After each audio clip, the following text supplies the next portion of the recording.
Go back down to McAllister, where our Allie Meyer, who was going to witness today's execution of Richard Glossip, was suddenly told they weren't because a stay of execution granted by the governor. Let's go down to Allie for the latest on what the situation there is now at the state pen. Allie.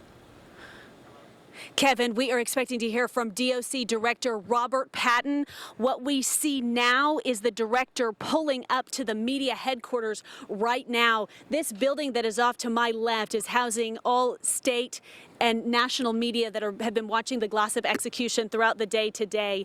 What you're seeing over beyond that tree is Director Patton. He has on the black suit, a white shirt, and he is speaking with the public information officer from the Department of Corrections, Terry Watkins, and her colleague Alex just to her left. As you can imagine, we've got a lot of unanswered questions here at the Oklahoma State Penitentiary as the governor's office issued a stay of execution approximately 1 hour after the scheduled execution time for offender Richard Glossip. What we're told about 10 minutes ago is that when the stay of execution came from Governor Fallon's office, Director Patton would be delivering that news to the family of Barry Van Treese. We understand several of the victims' family members had come here to McAllister to witness the execution of their loved one's killer.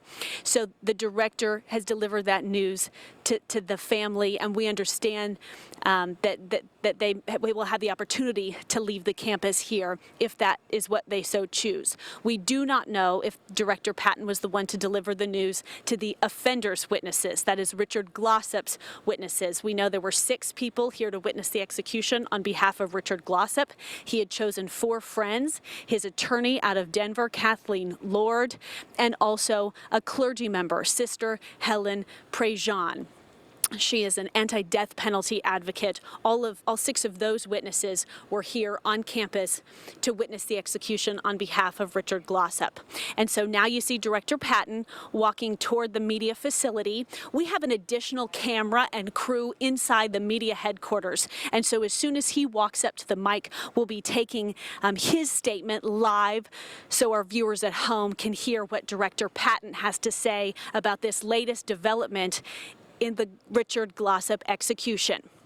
So as Director Patton makes his way into the media facility and up to the podium, let's take that camera angle now and hear more from him on this latest development here today from the state penitentiary. Good afternoon. My name is Robert Patton. I'm the director of the Oklahoma Department of Corrections. Through several phone calls and conversations with the Attorney General's office, the Governor's office, and out of due diligence, we have asked for, the Governor has granted a stay of execution for Richard Eugene Glossip until next month. This will allow us time to review the current drug protocol and answer any questions we may have about the drug protocol. You've by now received a press release which goes into greater detail.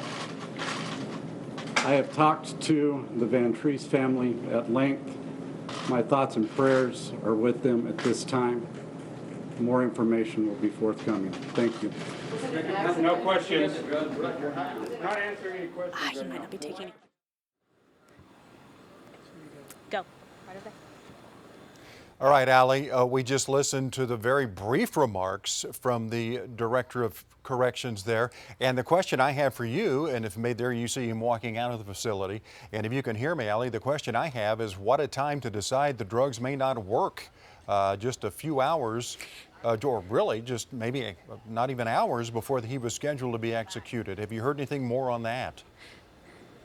Yes, Kevin, a very good question. And in fact, I will tell you it's quite confusing for us here in the media because the question raised here by Governor Fallon in her media statement is, to quote the press release here, it says it'll give the Department of Corrections and its attorneys the opportunity to determine whether potassium acetate is compliant with the state's court-approved execution procedures.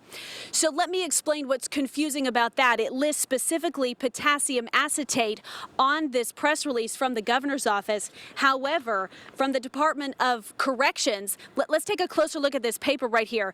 This is what they give to the media witnesses. It walks us through the method of execution, lethal injection. So we're looking right here at the top of the paper.